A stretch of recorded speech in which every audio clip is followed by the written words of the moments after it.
printemps 1680, un petit groupe de cavaliers mené par Vauban fait halte en vue du château de Bazoches. Le roi ne pouvait me faire un plus grand plaisir que de me permettre d'aller 2 mois chez moi. Même si la saison est peu propice à séjourner dans un aussi mauvais pays que le mien, j'aimerais beaucoup mieux y être dans le cœur des plus cruels hivers que de n'y point aller du tout. Le château de Bazoches, c'est, pour le Morvandiau qu'est Vauban, l'accalmie après le fracas des sièges, la sérénité retrouvée. Pourtant, comme à chaque retour sur ces terres morvandelles, il ne peut s'empêcher de repenser à la prise de Maastricht. Maastricht, la place forte soumise en 13 jours, une victoire éclair, un siège modèle et un tournant dans son destin.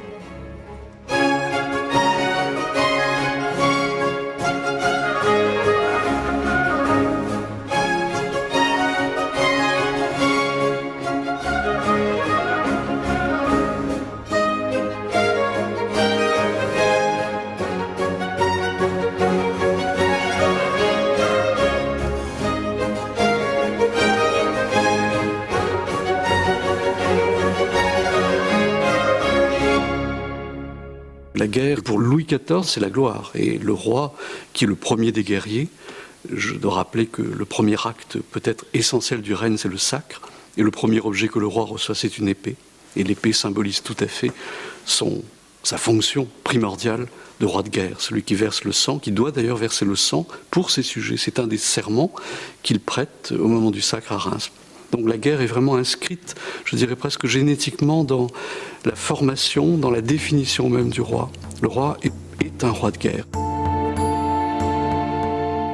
Louis XIV aime la guerre, mais la faire à la tête des armées serait courir un risque mortel. Le roi recherche donc, parmi les meilleurs, ceux qui vont la conduire. C'est ainsi qu'il choisit Sébastien le prêtre de Vauban. Le jeune ingénieur se coule tout naturellement dans le moule d'un nouveau type de guerre que le roi veut imposer, une sorte de guerre immobile succédant à la périlleuse guerre de mouvement. Et si le chef de l'État tombe à la bataille, c'est tout le royaume qui s'écroule. Donc il y a une espèce de loi définitive sous Louis XIV qui fait que le roi de guerre, et Dieu sait que Louis XIV adore la guerre, ne peut pas être à la tête de l'armée et qui doit subir comme une blessure narcissique le fait qu'un Condé, un Turenne, à Rocroi ou ailleurs lui ravisse la victoire. Turenne est tout à fait dans cette logique de l'ostentation guerrière, aristocratique, où il s'agit de se montrer, d'être au cœur de la bataille, d'afficher ses blessures, d'afficher sa bravoure. Et c'est une guerre offensive, c'est une guerre de bataille, alors que Vauban, c'est une guerre de siège. Et ça n'a rien à voir, le siège et la bataille. La bataille, c'est l'action, c'est le mouvement, c'est l'immédiateté, c'est l'instant. Le siège, c'est la durée. C'est donc la technique, c'est donc l'argent, c'est donc le ravitaillement, c'est donc toute une... voilà, c'est l'ingénieur. Vauban, c'est vraiment un technicien de la guerre. Et ce qui est fascinant avec Vauban, c'est que cette technique, c'est au service de l'homme. C'est-à-dire que Vauban n'oublie jamais que la guerre, ça tue. Et donc, il est économe, Vauban. Et économe non seulement en termes d'argent, mais aussi en termes de vie humaine. Et ça, c'est assez fascinant de voir cet homme qui est donc aux prises avec la mort, qui tout au long de sa vie va tout tenter pour économiser le prix des hommes. J'aimerais mieux avoir conservé 100 soldats, Votre Majesté, que d'en avoir ôté 3000 à l'ennemi. 1659, fin de la guerre d'Espagne. Triomphe de Louis XIV, qui obtient plusieurs places fortes possédées par l'Espagne au nord de la France et qu'il faudra fortifier pour les conserver. Cette tâche est confiée d'office à Vauban, qui s'y emploie à partir d'un système inventé par Blaise de Pagan. Ce spécialiste en fortification a rédigé un traité qui est le premier à proposer des règles ingénieuses pour le tracé des ouvrages bastionnés. Vauban s'en inspire largement pour constituer ce qu'on appelle le premier système à la Vauban, dont Lille est l'exemple type. La citadelle de Lille est un projet majeur, c'est le premier projet de Vauban. Cette forteresse, la reine des citadelles, a un tracé pentagonal, c'est un pentagone parfait, qui est caractérisé par l'emploi de bastions à chacun des 5 angles du pentagone.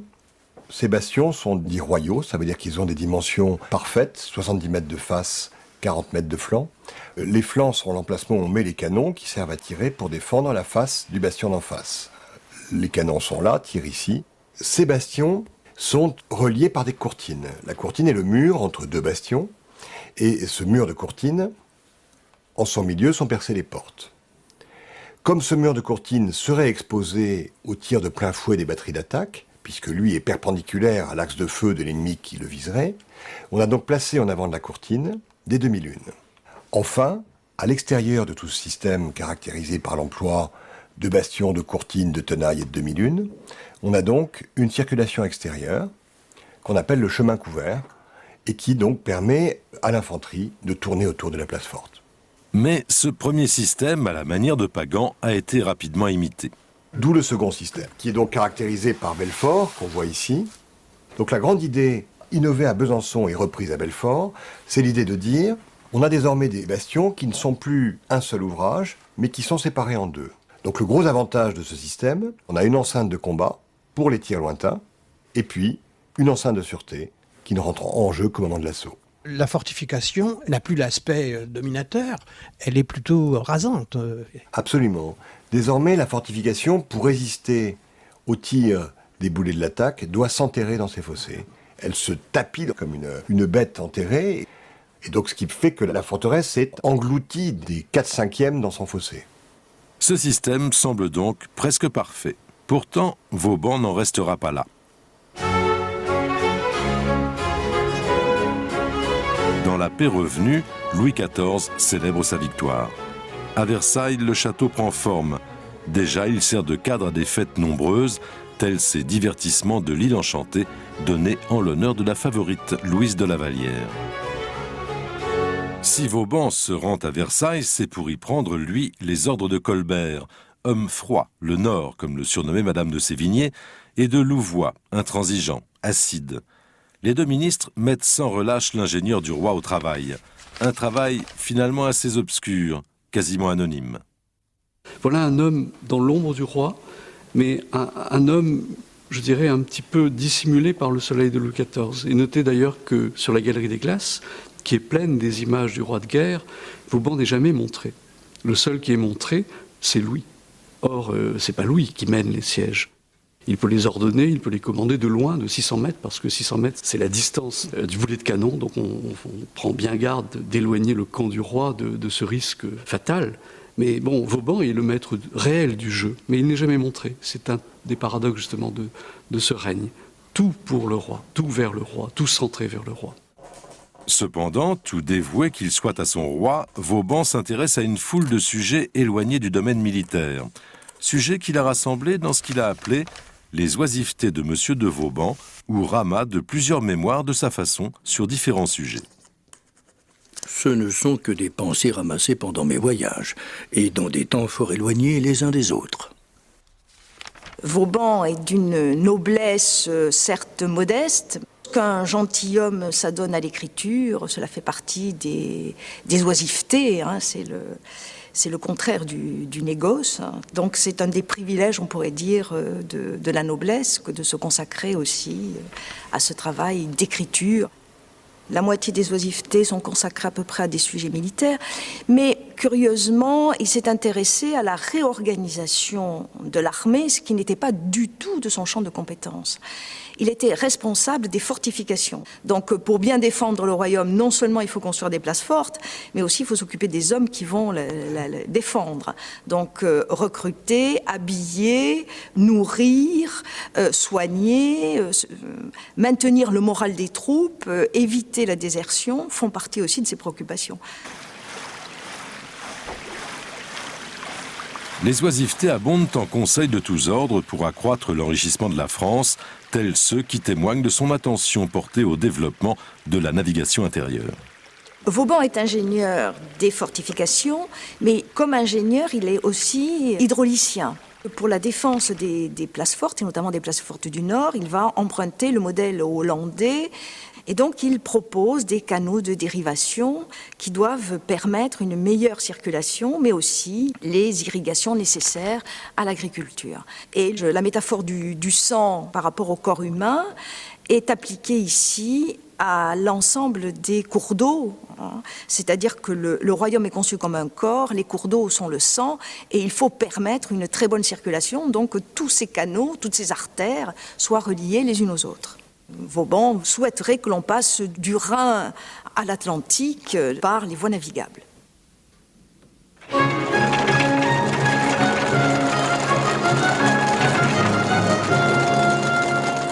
1667, le temps des guerres revient. Louis XIV réclame les Pays-Bas, dont vient d'hériter son épouse Marie-Thérèse. Il entre en Flandre avec 35 000 hommes.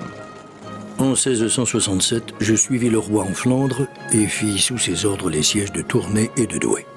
Et alors c'est un roi glorieux, qui d'ailleurs n'a pas d'épée à la main, mais qui a un simple bâton, et qui, en montrant ce bâton, ordonne le spectacle de la guerre. Alors notez d'ailleurs que la mort n'est jamais montrée. Je vous mets au défi de trouver un tableau du XVIIe siècle qui montre vraiment la cruauté des combats. C'est une mort lointaine, on voit éventuellement quelques chevaux morts, mais le sang ne sera pas montré. L'atrocité réelle du carnage ne sera pas montrée. Voilà, donc vous voyez cette distance. Par contre, le roi en majesté, lui, sera manifestement montré. Et le paradoxe, c'est que les sièges de Vauban apparaissent presque comme des feux d'artifice.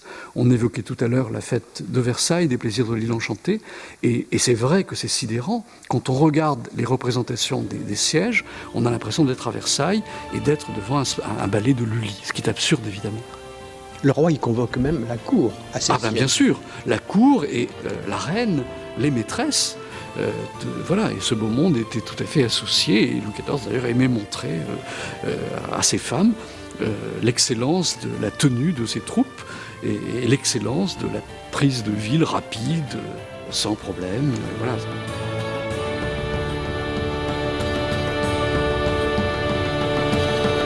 À Douai, je fus blessé d'un coup de mousquet au visage, qui est la marque que l'on me voit encore.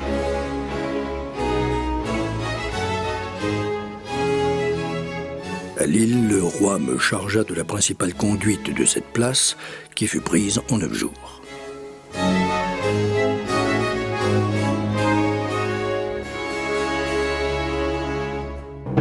Louis XIV est si satisfait qu'il gratifie son preneur de ville d'une lieutenance aux gardes et d'une pension de 2400 livres par an. C'est d'ailleurs à cette occasion que le roi lui ordonne de concevoir les plans de la citadelle de Lille, dont il le nommera gouverneur en 1668.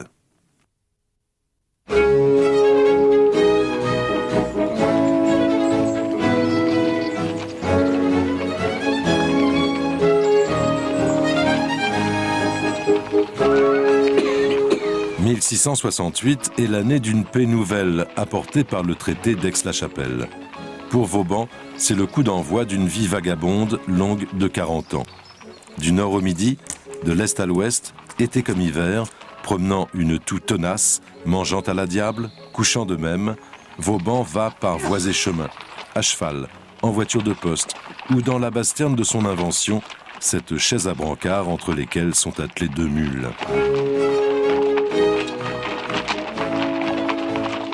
Errant perpétuel, Vauban crée des chantiers, contrôle les travaux, houspille les uns et les autres, envoie des devis, brouillonne des plans. Travaillant sans cesse sous la pression des ministres ou du roi en personne, il arrive tout de même à Vauban de se rebiffer, comme lorsqu'il écrit à Louvois.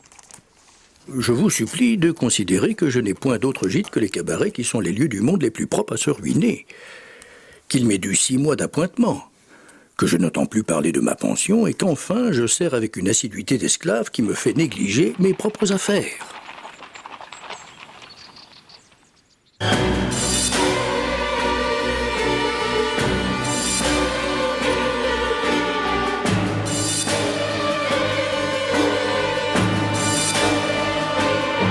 Tout a une fin, même la paix.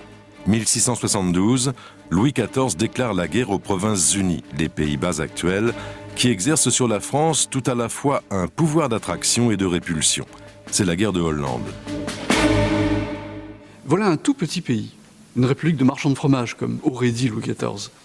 C'est-à-dire des gens qui sont très peu, 1 million, qui réussissent formidablement bien, notamment sur le plan économique, qui ont vaincu les éléments, puisque ne jamais l'oublier, les Pays-Bas, c'est une lutte contre la mer.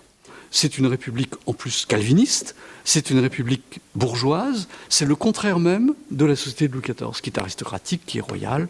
Et puis cette république qui finalement, je dirais, taille presque des croupières à Louis XIV, puisque c'est une réussite formidable. Des bateaux qu'on construit très vite, des droits de douane très faibles, et donc un commerce vraiment extraordinaire. Et donc il y a là une sorte d'opposition frontale entre la logique commerciale, économique, sociale, culturelle et religieuse des Provinces-Unies et ce qu'est la France.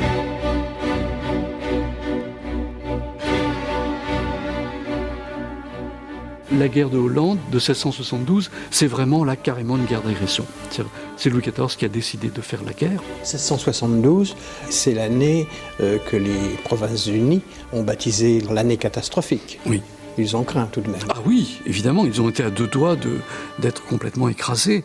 Et je pense même que c'est peut-être une erreur de Louis XIV d'avoir voulu aller trop loin. Je pense que la capitulation était possible dès les premières victoires, puisque évidemment, face aux armées de Louis XIV, c'est une armée de plus de 200 000 hommes, les Hollandais ne faisaient pas le poids.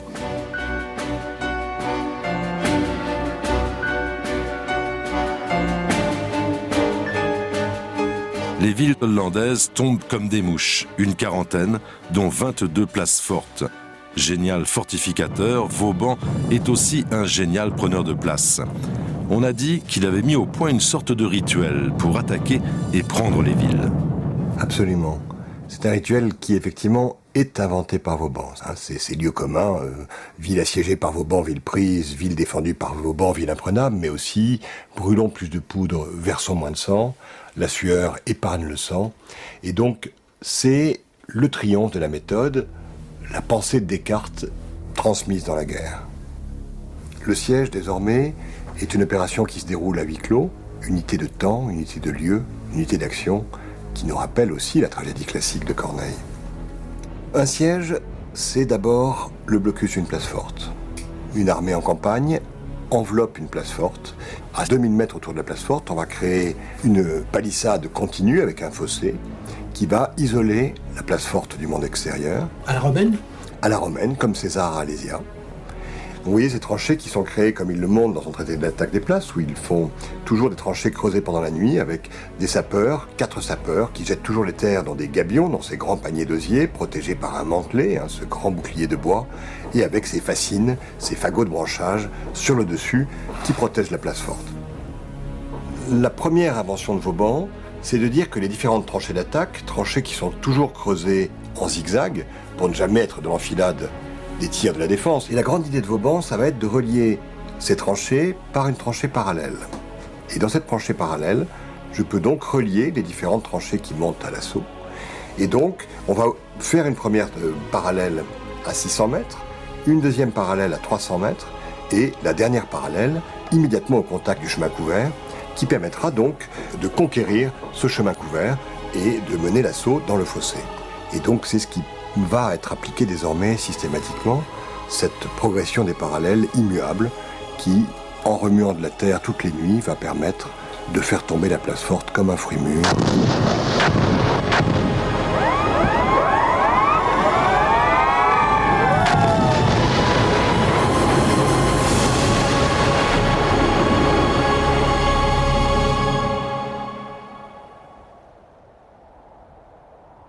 Toute ville est donc imprenable. Vauban lui-même n'en est pas si sûr. La preuve, il conçoit un 3e système de défense à Neubrisach. Puisque le problème de l'assaillant, pour qu'il arrive à prendre une place forte, il faut qu'il fasse la brèche dans la maçonnerie.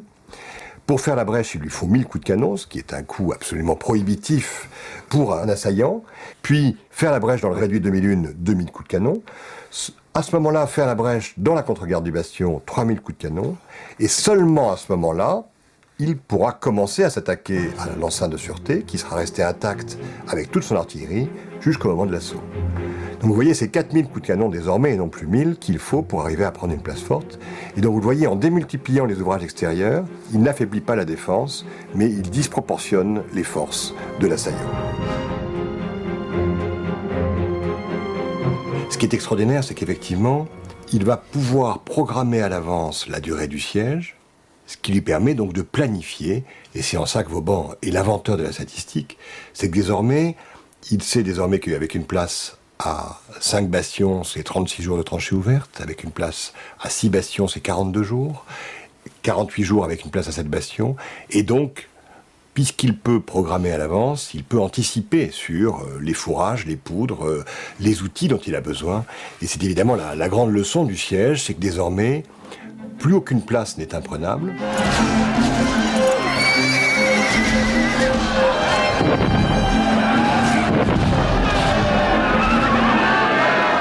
12 juin 1672, au gué de Tolhuis, les armées royales passent le Rhin et foncent sur Amsterdam.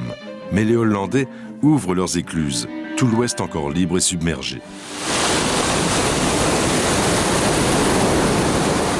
Les Hollandais ont ouvert les digues et finalement ils se sont servis de cette mer qui était leur matrice. Et donc ils ont capturé ces éléments pour en faire une armée liquide contre l'armée du roi. Et comme vous savez, Amsterdam est devenu une île du Zuiderzee. Et donc Louis XIV a dû retirer ses troupes. Et ce qui est extraordinaire dans cette histoire, c'est que évidemment ça a inquiété toute l'Europe. Et que toute l'Europe s'est coalisée contre Louis XIV. Et donc à partir de là, ce qui était prévu une guerre courte, c'est-à-dire une guerre de 3 mois, est devenu une guerre longue, presque une guerre d'usure, la guerre de Hollande qui a duré 6 ans. Et je peux dire que la date de rupture du règne de Louis XIV, c'est 1672. C'est-à-dire que là, on quitte la gloire pour se heurter, je dirais, au règne réel, c'est-à-dire justement la guerre longue, les prélèvements, l'impôt, le mécontentement qui évidemment ne va faire que s'accentuer, et donc évidemment les difficultés de la seconde partie du règne. Ça commence presque avec la guerre de Hollande. Les armées prennent leur quartier d'hiver. Dès le printemps 73, Vauban, avec le roi et Louvois, prépare la prochaine campagne qui commencera triomphalement par la prise de Maastricht.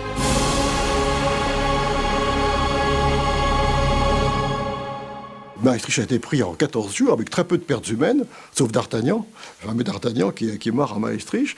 Et Vauban a économisé beaucoup la vie de ses hommes.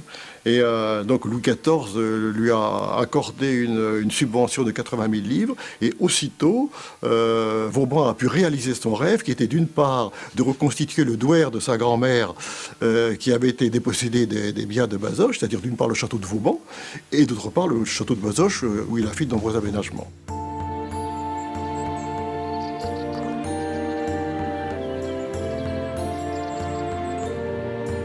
Si on met peut-être bout à bout les journées, les semaines ou les mois qu'il a passé ici, on arrive seulement à quelques années. Mais disons que dès qu'il était ici, il travaillait avec ses ingénieurs, ses architectes, ses dessinateurs. Et c'est ici qu'ont été pensées, concoctées, mis au propre une foultitude d'études sur, bien sûr, les fortifications, sur ses oisivetés. Et puis vous avez le petit bureau du maréchal, qui est certainement la chose la plus charmante de la maison, qui correspond à la mentalité de Vauban. Vous savez, Vauban, dans ce siècle de courtisans qui était le XVIIe siècle, était le contraire d'un courtisan. C'était quelqu'un de très simple, de très proche de ses hommes et très authentique. Donc ce petit bureau lui ressemble. Tout tourne autour de cette galerie que nous avons reconstituée, non pas dans sa décoration, bien sûr, mais dans sa dimension initiale. On peut, avec un peu d'imagination, se représenter ce que devait être l'activité qui devait régner dans cette pièce avec les dessinateurs, les architectes, les ingénieurs, les plans de toutes sortes. Ça devait être une ruche. Ça a été un peu le centre stratégique, c'était le PC de Vauban, indéniablement. Après la victoire de Maastricht, Vauban obtient un congé bien mérité qui lui permet de revoir une épouse qu'il ne voit guère. Précieuse épouse qui, pendant ses absences, se préoccupe d'agrandir leur domaine morvandiaux, achetant des arpents de terre à Épiry, où elle a vu le jour, ou de la vigne à Pierrepertuis, et, partout où c'est possible, des bois. Elle sait que son époux aime accourir les forêts, de préférence du côté de Saint-Léger-de-Foucheray, le village où il est né en mai 1633. Le soir, dans son bureau, les hautes futaies visitées lui inspireront un nouveau mémoire de ses oisivetés.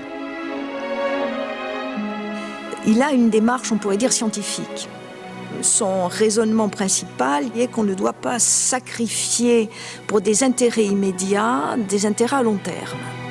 Vauban rappelle souvent aux politiques que les décisions doivent être conçues sur le long terme.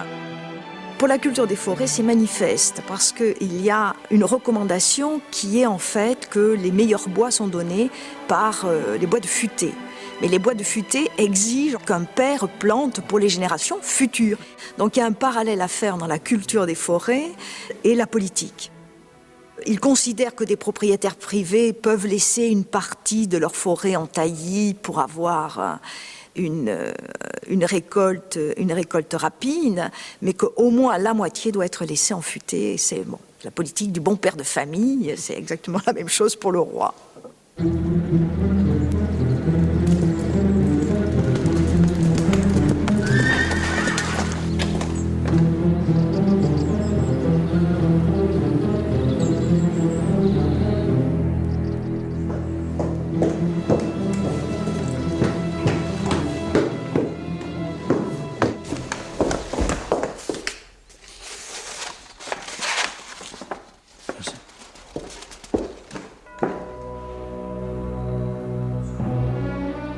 La guerre reprend, fatalement. La guerre a pour père l'intérêt, pour mère l'ambition, pour proches parents toutes les passions qui induisent au mal.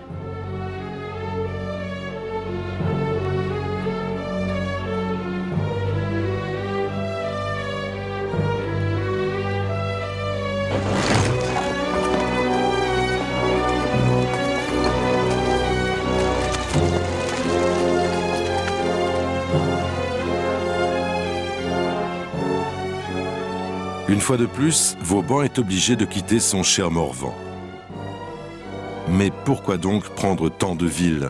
Pourquoi cette frontière découpée comme une dentelle, ces places en territoire étranger? Il écrit à Louvois.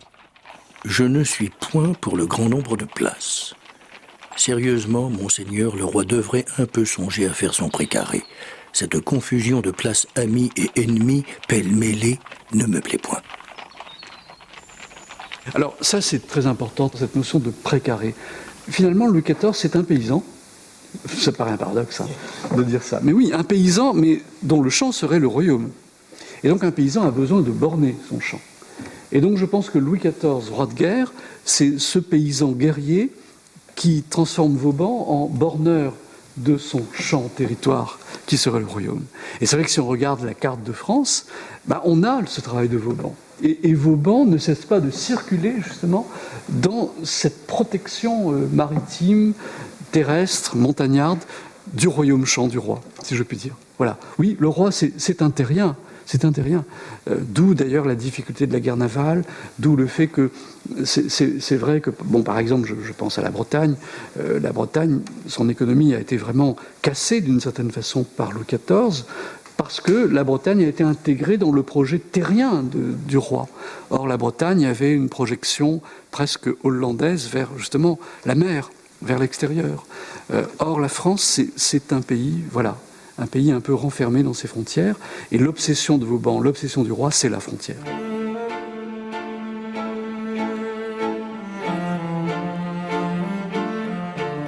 Vauban est au sommet de son art, plus preneur de ville que jamais. Besançon, Dole, Valenciennes, Gand, Ypres, autant de succès qui signent pour les ennemis coalisés l'obligation de reconnaître leur défaite au traité de Nimègue en 1678 et 79. La frontière du Nord est devenue quasi continue et cohérente, réalisant à peu près le précaré tant souhaité par Vauban.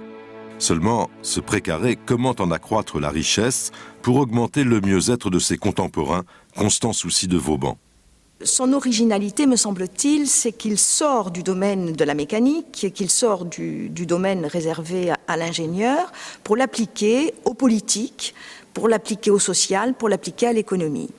Ce qui signifie qu'en économie notamment, il va avoir une idée de la circulation de la monnaie et il va défendre la consommation comme un mode d'enrichissement. C'est-à-dire, il va y avoir, si le roi investit dans des grands travaux, les ouvriers qu'il va payer vont consommer et cette consommation va alimenter le circuit économique.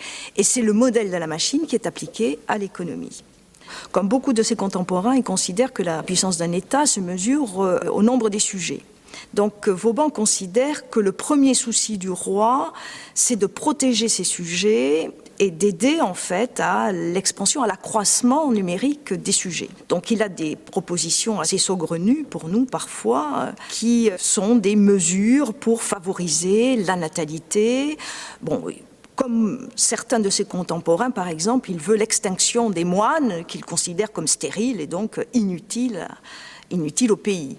Les célibataires aussi doivent être pénalisés, les couples qui n'ont pas d'enfants doivent l'être aussi.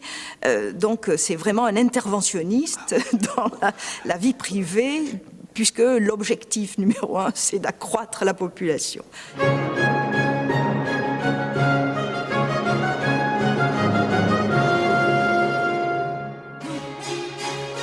Le roi de France est l'arbitre de l'Europe. Il célèbre ses victoires à Versailles. Madame de Sévigné exulte. Magnificence, illumination, habits rebrochés d'or, pierreries, flambeaux, brasiers de fleurs et de feu, toute la France. Les fêtes se succèdent. Opéra de Lully, promenade en gondole sur le Grand Canal, comédie de Molière, grandes eaux, feux d'artifice et la nouvelle favorite, Madame de Montespan.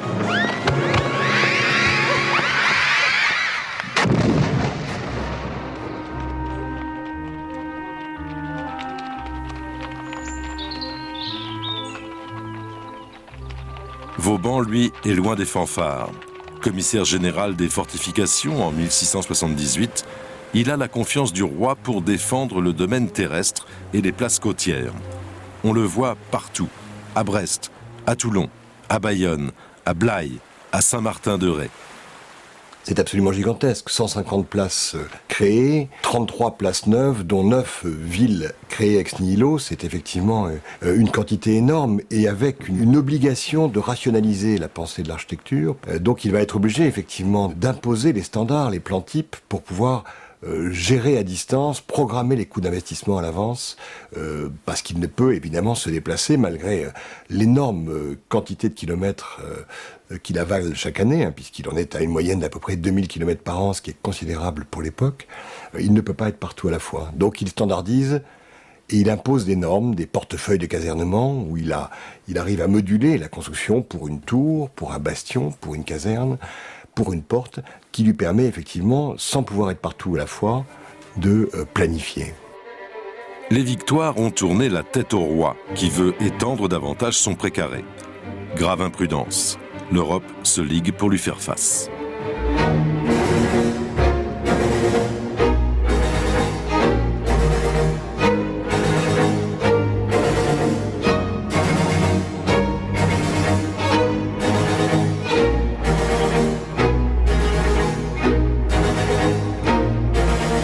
C'est de nouveau la guerre, dite de la Ligue d'Augsbourg, qui éclate en 1688 avec de forts relents de guerre de religion liés à la révocation de l'édit de Nantes. L'édit de Nantes a marqué la fin des guerres de religion en 1598 et a donné donc aux protestants une certaine liberté, parce que là aussi on a exagéré, c'est pas égalité catholique-protestant, c'est l'Église catholique en premier, les protestants ont quelques plages, je dirais, de liberté, et une liberté essentielle, la liberté de conscience, et après tout c'est une conquête formidable, de séparer le politique et le religieux, on n'en est pas là encore dans certains pays aujourd'hui, or c'est ça qu'a fait Henri IV, séparer le sujet du croyant, faire que le croyant sera libre de sa foi, alors que le sujet doit obéir au roi. Et c'est ça que Louis XIV casse finalement, puisque désormais, à partir de 1685, on doit être catholique, sinon on doit partir.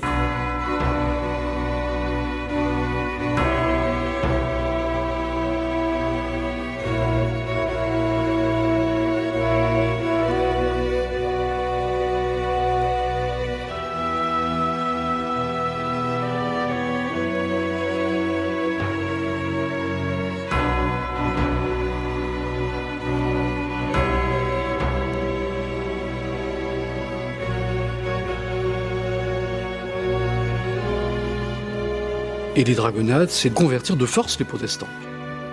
C'est installer des dragons chez les protestants, et donc ils vivent sur l'habitant. Alors ça a été dramatique, évidemment, pour les protestants. On a des témoignages de journaux de protestants épouvantés, et paradoxalement d'ailleurs, qui ne se révoltent pas. qui disent c'est un châtiment de Dieu, peut-être que nous avons péché. Et ça, c'est très étonnant, cette espèce de victimisation de groupes qui sont vraiment des victimes, des minorités, et qui n'en profitent pas pour se révolter avec violence.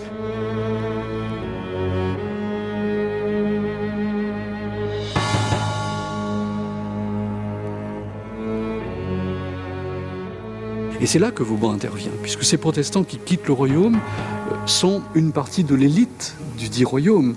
Beaucoup de protestants sont dans les métiers les plus innovants du temps, dans le métal, dans le textile, dans le commerce. Beaucoup sont lettrés, intellectuels, et ceux-là s'en vont. Berlin, par exemple, ne pourrait pas se comprendre sans l'afflux du sang protestant, et qui vont faire la Prusse, finalement, qui vont en tout cas participer à la naissance de la Prusse en 1701. Donc c'est vrai que pour le royaume, ça a été un problème économique. Vauban a écrit un mémoire extrêmement précis, pointu, où il explique toutes les conséquences, notamment économiques, fiscales, de cette fuite contrainte des protestants.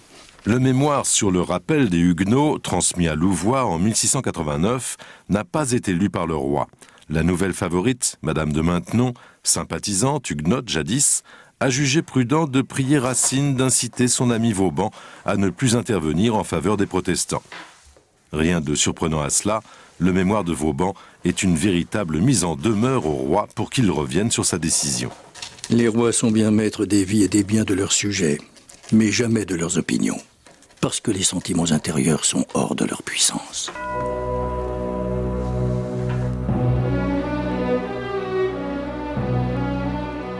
Le roi n'a écouté personne. Ses armées ont maintenant devant elles toutes les forces de l'Europe, grossies des protestants exilés.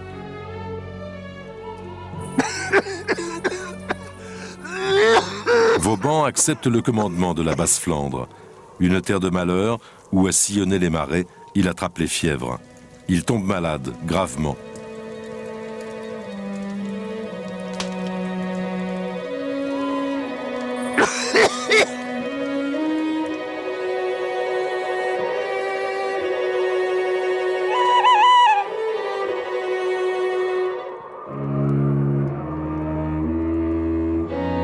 On craint pour sa vie.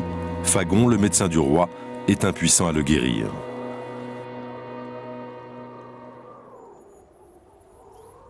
Alors Vauban décide de retourner à Bazoches. S'il doit guérir, ce ne pourra être qu'ici, dans son Morvan natal.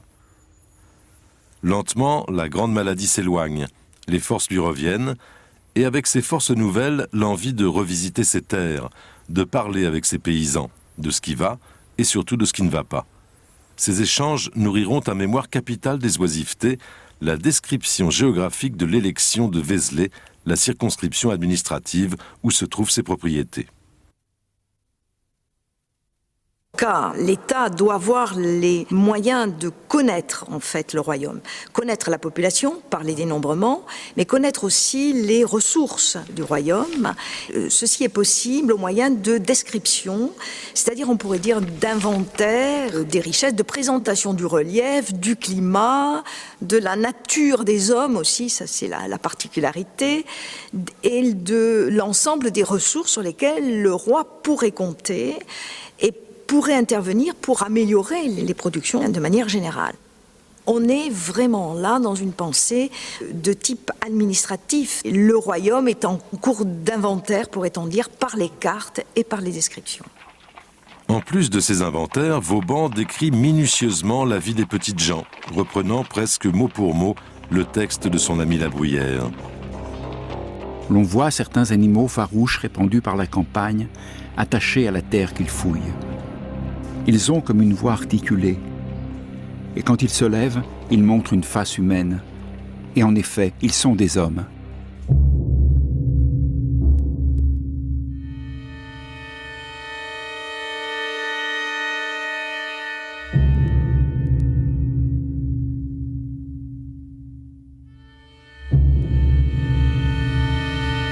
Vauban ne se contente pas de décrire, il réfléchit également à un moyen pour que les miséreux se nourrissent mieux. Il pense aux cochons. Après Silsec, il n'y a qu'un port de dénombré pour 479 habitants. Et le reste des paroisses est à l'avenant. il entreprend immédiatement la rédaction d'un mémoire dont le titre a quelque chose d'inattendu. La cochonnerie, ou calcul estimatif pour connaître jusqu'où peut aller la production d'une truie pendant 10 années de temps. C'est un thème récurrent au XVIIe siècle, que la consommation de porc assurerait aussi une forme d'autonomie pour des paysans. Chaque famille de paysans pouvant faire un élevage de porcs, de 1 ou 2 porcs, sans grand dommage. Donc Vauban y voit une solution facile pour lutter contre des formes de disette ou les flambées des prix des grains. Comme il calcule tout, il essaie de voir si la production d'une truie est aussi mirifique qu'il le pense.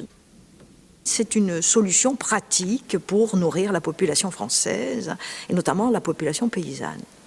Ben voilà, ayez des cochons chez vous et les cochons se multiplieront comme des cochons.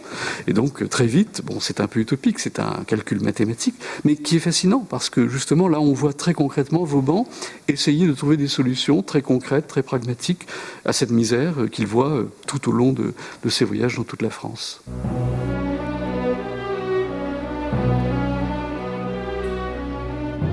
« 1692, Vauban se trouve devant Namur pour un siège qui sera le dernier auquel assistera Louis XIV, pris par les jambes. Après la victoire, resté pour mettre la ville en état de défense, Vauban écrit au roi. Je conduirai cela de mon mieux. Et j'ose espérer que, mort ou vif, votre Majesté sera contente de moi. » À quoi le roi répond : « Il est assuré que je serai content de vous. Je souhaite que ce soit vif et longtemps encore. »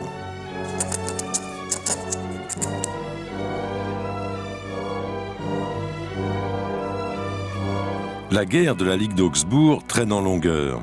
Vauban multiplie les mémoires pacifistes à l'adresse du roi. Projet en faveur d'un traité de paix. Place dont le roi pourrait se défaire en faveur d'un traité de paix. Mais les années 93-94 comptent parmi les plus noires du règne. Froidure affreuse, récolte gelée, famine et des finances exsangues. Le roi donne son accord à un impôt dit de capitation, c'est-à-dire par tête. À mesure que les guerres avancent, à mesure que le prix de la guerre est de plus en plus fort, à mesure où le budget est de plus en plus déséquilibré, il faut ajouter des impôts aux impôts traditionnels. Alors à la taille s'ajoutent d'autres impôts, par exemple la capitation en 1695, au moment de la guerre de la Ligue d'Augsbourg. Vauban y a participé à cette réflexion sur l'impôt, parce que ce qui a frappé Vauban, c'est l'inégalité de l'impôt. C'est le paysan qui paye relativement le plus cher, or c'est le paysan le plus pauvre, et donc il y a là une sorte de contraste, de disharmonie sociale scandaleuse. Et donc Vauban a toujours défendu l'idée d'un impôt égal, que tout le monde paye, y compris les hommes d'église, y compris les seigneurs.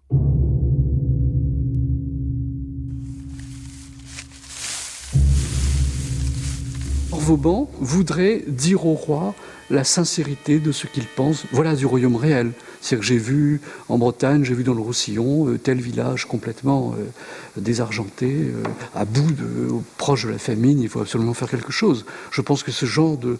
Bon, il l'a sûrement dit avec quelques précautions, mais je pense que Vauban est cet homme-là. C'est le conseiller du roi, et au-delà même de l'ingénieur, l'homme qui voudrait instiller au roi, je dirais, une humanité plus forte que celle que les courtisans lui prêtent.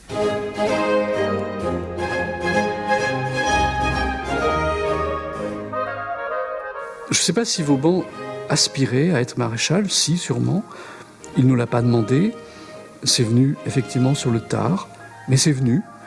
Je pense que le roi a toujours gardé vis-à-vis de Vauban de l'estime, de la reconnaissance, et peut-être même qu'au fond de lui, il a tout à fait compris les critiques de Vauban, même s'il n'a pas pu l'assumer et le dire en tant que roi. C'était un vieux maréchal, il avait plus de 70 ans. La guerre de succession d'Espagne a mené de jeunes généraux qui voulaient se faire un nom, et la méthode de Vauban n'était plus prisée. On considérait que c'était un vieil homme, un peu trop prudent. Donc Vauban avait été écarté, on pourrait dire. Il n'était plus dans le cercle étroit autour du roi. Paraît qu'on se dispose à faire le siège de Landau sans moi. Je vous avoue que cela me fait de la peine.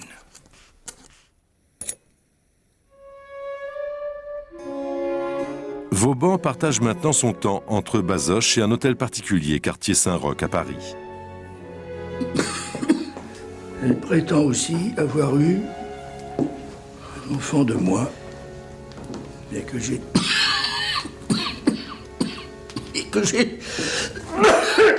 j'ai lieu d'en douter, et aussi de bien d'autres. Je ne veux pas hasarder le salut de mon âme pour cela.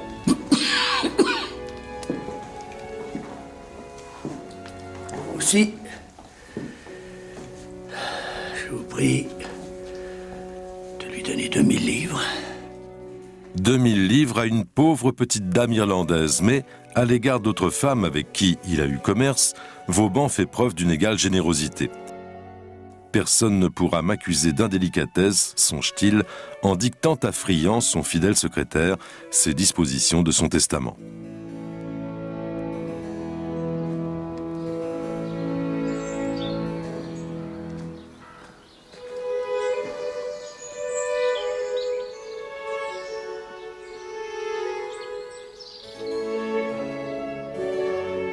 À Bazoches, Madame Vauban décède le 18 juin 1705. Ses obsèques ont lieu dès le lendemain, car la saison chaude abîme très vite les corps et la diligence de Vauban arrive trop tard de Paris.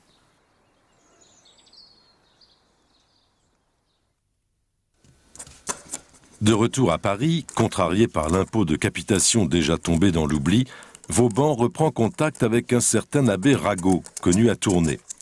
Les deux hommes partagent l'idée que la ponction fiscale est devenue intolérable, qu'il est urgent de modifier le prélèvement de l'impôt. C'est alors qu'ils envisagent de faire adopter un impôt unique, auquel ils donnent le nom de dîme royale. Il a fait des études sur le territoire qu'il connaissait le mieux, la Bourgogne, sa Bourgogne, et il a montré qu'il y a une sorte d'état de cessation de paiement, enfin de nombreux villages, et que donc là, l'état royal va à sa perte. Et c'est ça le sens de sa réflexion. C'est pas tant une critique, c'est le fait qu'il est tout à fait désolé de voir que la société ne peut plus fonctionner correctement, parce que le poids de l'impôt a créé une situation devenue intolérable. D'où la nécessité d'une réforme. D'où son livre, la dîme royale, évidemment. C'est-à-dire un impôt qui ferait table rase de tous les impôts accumulés que j'évoquais précédemment et qui ne le remplacerait que par un seul droit pesant sur tous et en fonction de sa richesse réelle. Tout le monde devra participer, nobles y compris. Donc la dîme royale a toute une partie pour essayer de convaincre la noblesse qu'elle a tout intérêt à ce prélèvement à la source qui sera moins important pour elle que l'impôt sur la consommation, puisque les grands consommateurs ce sont les nobles et la fiscalité indirecte, les taxes sur les dentelles, les taxes sur les boissons frappent surtout les consommateurs, c'est-à-dire les nobles. L'établissement de la dîme royale me paraît le moyen le mieux proportionné de tous. C'est le système le moins susceptible de corruption parce qu'il n'est soumis qu'à son tarif et nullement à l'arbitrage des hommes. Et c'est là qu'il y a l'émergence vraiment d'une idée d'État. En ce sens-là, il est républicain. Il y a une chose publique, il y a un intérêt collectif au-dessus de l'intérêt des hommes. Et c'est vrai pour le roi, c'est vrai pour les nobles. Donc, pour faire vivre l'État, chacun doit contribuer à sa façon. Les nobles ont des privilèges et ont des droits. Pour Vauban, il est logique qu'il participe aussi au financement du fonctionnement de l'État. La dîme royale commence très vite d'être distribuée aux amis. Le livre de la dîme royale a fait si grand bruit à Paris à la cour qu'on en a fait défendre la lecture par un arrêt du Conseil. Cet arrêt du 14 février 1707 n'inquiète pas l'auteur outre mesure. L'arrêt n'a fait qu'exciter la curiosité, si bien que si j'en avais 1 millier, il ne m'en resterait pas un en 4 jours. Pourtant, dans l'entourage du roi, cette curiosité se transforme rapidement en hostilité. Un second arrêt suit, le 14 mars. Le chancelier Pontchartrain exige la mise au pilon de tous les exemplaires. Le lieutenant d'Argenson lance ses policiers à la chasse aux livres interdits. Interrogé, le valet de Vauban déclare « Sur les 4h30 du soir, le maréchal a été averti que l'on faisait rechercher la dîme royale. Il donna alors ordre d'aller retirer les exemplaires qui se trouvaient chez la relieuse. Toute cet après-midi, le dit maréchal apparut fort chagrin que l'on faisait chercher son livre. Sur le soir, la fièvre l'a pris et il s'est mis au lit. La fluxion du maréchal se transforme en congestion pulmonaire. La toux lui déchire les bronches. Il crache le sang.